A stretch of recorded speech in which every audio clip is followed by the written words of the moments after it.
என்ன பண்ண போகிறோம்னா எலக்ட்ரோலிசிஸ் டெஸ்ட் போட போகிறோம். எலக்ட்ரோலிசிஸ் டெஸ்ட் போடணும்னா நமக்கு தேவை சீரம் சாம்பிள் தேவை. சீரம் சாம்பிள்னா ரெட் கலர் டியூப்ல பிளைன் டியூப்ல கலெக்ட் பண்ணணும்.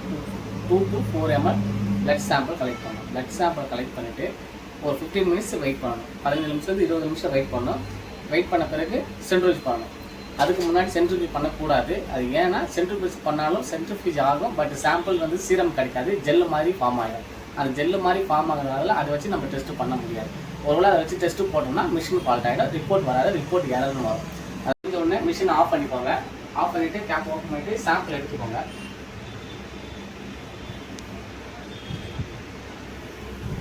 சாம்பிளுக்கு ப்ராப்பராக சென்ட்ரிஃபியூஜ் ஆகும்னா இந்த மாதிரி செப்பரேட் ஆகும். இதுதான் சீரம், இது வந்து பிளட் செல்ஸ். இது சீரம் சாம்பிளை ஒரு கண்டெய்னரில் எடுத்துக்கோங்க. இது வந்து மோனோவைல். இதில் வந்து serum test electrolysis test run பண்ணுறதுக்கு 250 to 300 மைக்ரோமீட்டர் சீரம் தேவை. அதை நம்ம இதை மோனோவைல் எடுத்துக்க போகிறோம். சாம்பிள் எதுவும் மிக்ஸ் பண்ணாதீங்க. அந்த மேலே செப்பரேட் ஆகிருக்கிற சீரம் மட்டும் எடுத்துக்கோங்க. எடுத்து இந்த மோனோவைலில் போட்டுக்கோங்க. இப்படி தான் சாம்பிள் எடுத்துக்கணும். இதுதான் எலக்ட்ரோலைசிஸ் மிஷினு. எப்பவுமே 24 hours ஆன்லேயே தான் இருக்கும். இன்பில்டாகவே இதுதான் டிஸ்பிளே.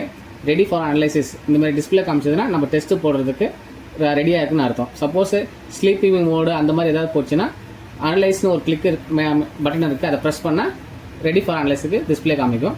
இப்போ என்ன பண்ணுங்கள், ரெடி ஃபார் அனலைசிஸ் பட்டனை ப்ரெஸ் பண்ணுங்கள். Please enter the maximum 5 to 5 digit ID கேட்கும். 1 2 3 4 5 டிஜிட் கொடுத்தாச்சு. கொடுத்த பிறகு எஸ் கொடுங்க. எஸ் கொடுத்த பிறகுனே இங்கே செலக்ட் சாம்பிள் கேட்கும். சீரம் சாம்பிள் பண்ணணுமா, இல்லை பிளாஸ்மா சாம்பிள் பண்ணணுமா, அல்லது ஓல் பிளட் பண்ணணுமா, இல்லை குவாலிட்டி கண்ட்ரோலில் பண்ணணுமா. இப்போ நம்ம பண்ண போண்டியது சீரம் சாம்பிள். அதனால் ஆப்ஷன் 1 ஆப்ஷனை ப்ரெஸ் பண்ணுங்கள். அப்படி ப்ரெஸ் பண்ணோடனே ப்ளீஸ் லெஃப்ட் த சாம்பர். இதுக்கு பேர் தான் சாம்பர். இதை மேலே தூக்கணும். மேலே தூக்கிட்டு நம்ம ஏற்கனவே ஸ்டோர் பண்ணி வச்சுக்கிற சாம்பிள் எடுத்து இது உள்ளே டிப் பண்ணுங்கள்.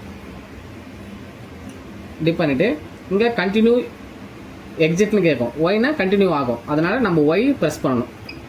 ப்ரெஸ் பண்ணும்போது சாம்பிள் ஆஸ்பிரேட் பண்ணணும். இப்போது please remove the chamber, close the chamber கேட்குது. இப்போ நம்ம க்ளோஸ் பண்ணிடணும். க்ளோஸ் பண்ணுறதுக்கு முன்னாடி இந்த டியூபை நல்லா தொடச்சி விட்டுடணும்.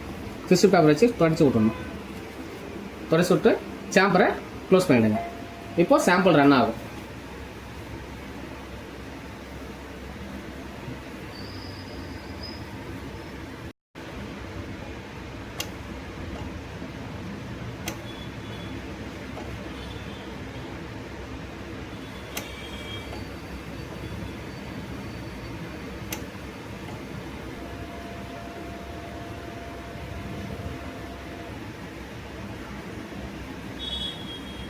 சாம்பிள் ப்ராசஸ் ஆனதுலேருந்து 1 அல்லது 2 நிமிஷத்துக்குள்ளே ரிப்போர்ட் ரீடிங் ஆகிடும்.